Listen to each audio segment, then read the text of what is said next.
Islã significa literalmente submissão, né? A tradução da palavra. Esse é o tema central do islamismo. O muçulmano deve se submeter a Allah, o único Deus. Assim fez Maomé, o seu último profeta. Assim faz a mulher diante do seu marido. Submissão ou morte é a única alternativa que existe para o kafir, termo pejorativo que designa o infiel, qualquer sujeito que não acredita em Allah e no seu profeta. São 3 livros sagrados do Islã: o Alcorão, Sira ou Sura, né, e os Hadiths. Segundo Bill Warner, 15% da Sura, uma biografia sagrada de Maomé, trata de temas religiosos. O restante trata da Jihad, a expansão do Islã. 51% desses 3 livros são destinados a como lidar com o kafir, com o infiel.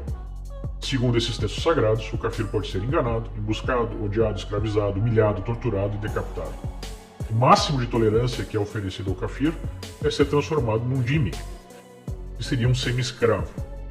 Ele pode praticar esse dhimmi, né, a sua religião em casa, e seguir os seus costumes na vida privada, desde que pague a jizia, um imposto de 50% sobre o seu salário. Um dhimmi praticamente não tem direitos civis e deve prestar reverência aos muçulmanos. Por exemplo, se houver um processo, né, criminal ou civil, um dhimmi não tem o mesmo peso, né, num testemunho que um muçulmano, só para você ter uma ideia. A vida de Maomé. Um dos erros mais comuns no estudo do islamismo é concentrar o esforço da leitura apenas do Alcorão, pois ele representa 14% da trilogia. Em 91 passagens no Alcorão, há a afirmação que Maomé deve ser o modelo para todo o muçulmano. Logo, é preciso estudar a Sura, a biografia de Maomé, e os Hadiths, pequenos relatos colocando passagens da vida do profeta. Para entender o islamismo, é preciso estudar a vida de Maomé, tudo o que foi registrado sobre as suas falas ou atos. Maomé era órfão, foi um negociante de sucesso e sempre foi religioso. Num dos seus retiros para meditar, ouviu vozes dizendo que deveria anunciar que Allah era o único Deus e que Maomé era o seu profeta. Por 13 anos ele pregou em Meca, mas conseguiu reunir apenas 150 seguidores. Ele era protegido pelo seu tio. Quando o tio morreu, Maomé foi expulso de Meca e viajou para Medina, onde transformou a mensagem espiritual numa mensagem política. Como guerreiro e criador do sistema político islâmico, ele atingiu o sucesso. Né? A Meca pré-islâmica era como se fosse, sei lá, a Nova York do mundo da época. Uma capital cosmopolita, que tinha ali tolerância com todas as religiões, né, com todas as crenças, era um centro de comércio muito importante, que era bem diferente do que é hoje.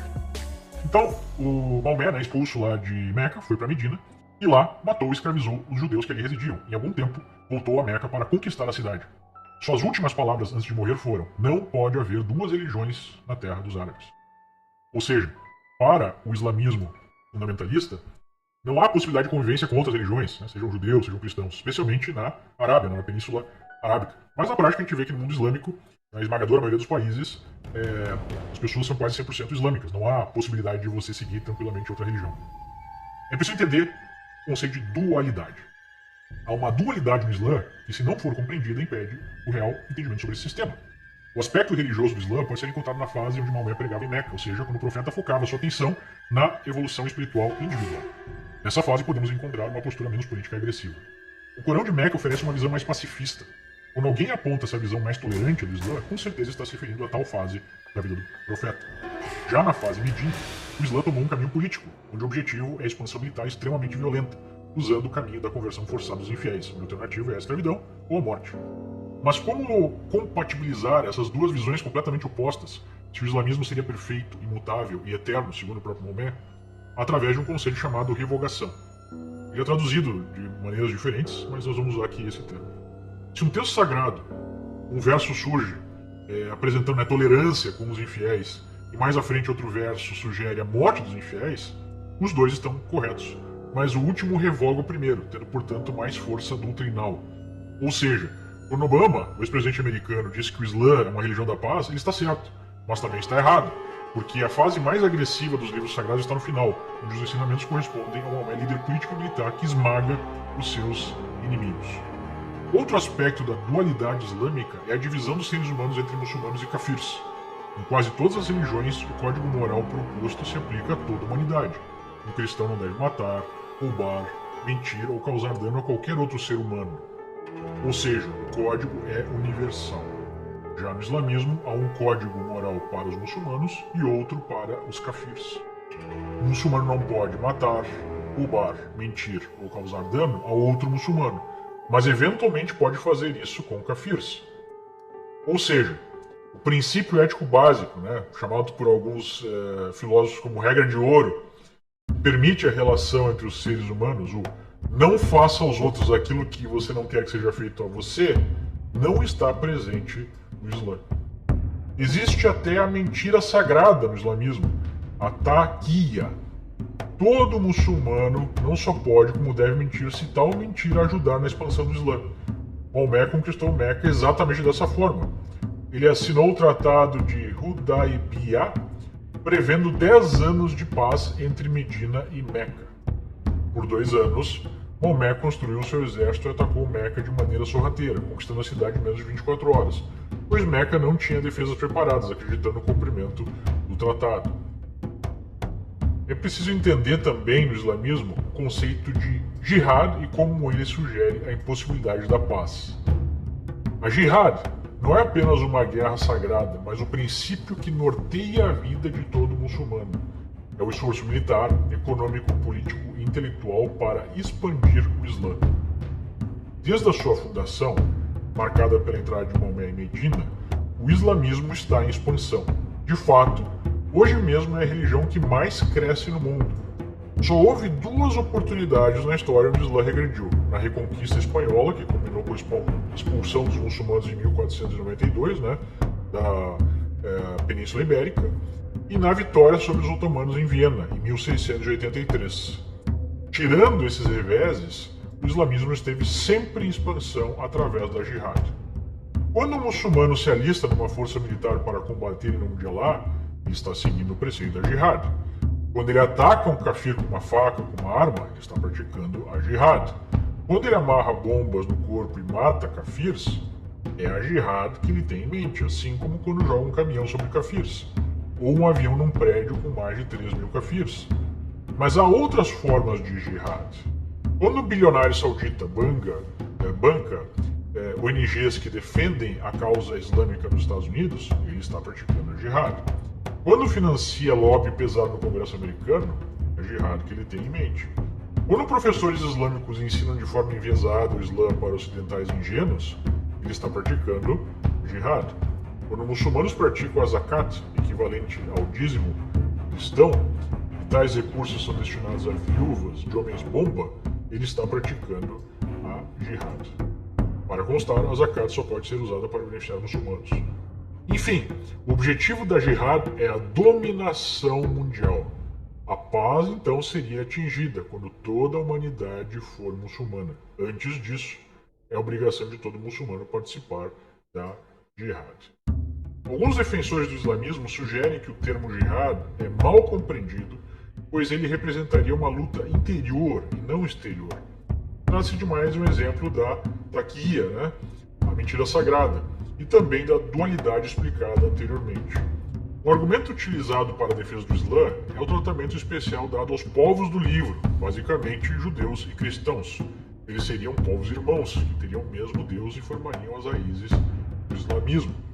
Mas se você for mais um pouco a fundo, né, desses tais povos irmãos, percebemos que para Maomé, um judeu só pode ser um povo irmão se aceitar a versão islâmica do Velho Testamento. Os egípcios foram punidos por Allah porque não aceitavam Moisés como profeta. Allah puniu o mundo porque Noé não era reconhecido como seu profeta. Entendem o perfil aí, né, o padrão? Todos eles teriam anunciado a vinda de Maomé, mas tal fato foi escondido pelos líderes religiosos, ou seja, os textos sagrados, cristãos ou judeus estariam equivocados. Na versão islâmica, Jesus, chamado de Isa, né, entre os muçulmanos, não foi crucificado e não houve ressurreição. A Santíssima Trindade não existiria, pois seria um conceito politeísta. Jesus seria anunciado, né, teria anunciado a vinda de Maomé como o último dos profetas de Allah e voltaria no final dos tempos para impor a Sharia, a lei islâmica, ao mundo. Ou seja, se você não acredita nisso tudo, você não é um verdadeiro judeu ou cristão e não merece ser tratado como povo irmão, mas sim como um kafir. O ódio dos muçulmanos em relação aos judeus remonta às primeiras guerras de Maomé contra tribos judaicas estabelecidas em Medina. Numa passagem que todo muçulmano conhece, Maomé dominou uma tribo judaica e mandou cortar a cabeça de 800 judeus homens, passando o dia inteiro assistindo à execução. No Corão, há mais ódio dirigido aos judeus do que no Mein Kampf, de Hitler. Inclusive, aí, 3 vezes mais, segundo essa análise estatística do professor. A Sharia, basicamente, é o código de conduta e também o código penal, baseado na trilogia sagrada do Islã. Através da Sharia, no mundo islâmico, a mulher é tratada como uma cidadã de segunda classe, apesar dos muçulmanos ficarem ofendidos com essa definição. Segundo eles, através da Sharia, elas estão sendo protegidas, né? E elas têm mais direitos. De fato, a mulher tem o direito de casa, comida e roupas, caso seja obediente ao seu marido. Caso não obedeça, ela deve apanhar, mas não no rosto e nem com força suficiente para quebrar algum osso. A regra que está lá na Sharia. Meninas podem ser obrigadas a casar, dependendo da sua maturidade, não havendo ali especificado uma idade mínima para isso. A mulher é obrigada a se cobrir da cabeça aos pés e deve estar sempre acompanhada do marido, do pai ou do irmão quando estiver fora de casa. O não cumprimento leva a punição por chibatadas. O homem pode até ter 4 mulheres. O testemunho de uma mulher vale menos que o testemunho de um homem. O adultério é punido com apedrejamento. Detalhe: as pedras não devem ser grandes o suficientes para matar no primeiro golpe. A pessoa tem que sofrer até morrer. O homossexualismo é punido com a morte. A apostasia, que é o ato de abandonar a religião, também é punido com a morte. O roubo é punido com a decepção das mãos.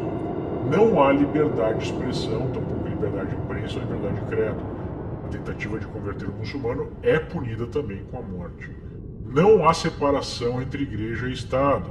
A mera representação de Maomé é também punida com a morte, como tragicamente descobriram os chargistas lá do jornal Charlie Hebdo. A mera ofensa a Maomé pode ser punida com a morte. O kafir tem o direito à conversão ou é punido com a morte.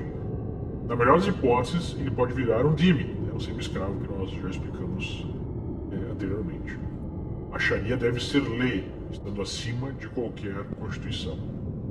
Há, portanto, claramente, uma incompatibilidade intransponível entre a civilização ocidental, baseada no Estado de Direito, nas liberdades individuais, na igualdade perante a lei, e o Islã, aplicado através da Sharia. É apenas, aí, um pequeno texto, uma pequena visão que demonstra certas bases em comum na maior parte do mundo islâmico. Há várias divisões internas dentro do islamismo, mas, de uma maneira geral, essas são as linhas das crenças principais. Espero ter ajudado aí numa melhor compreensão sobre o que é o Islã.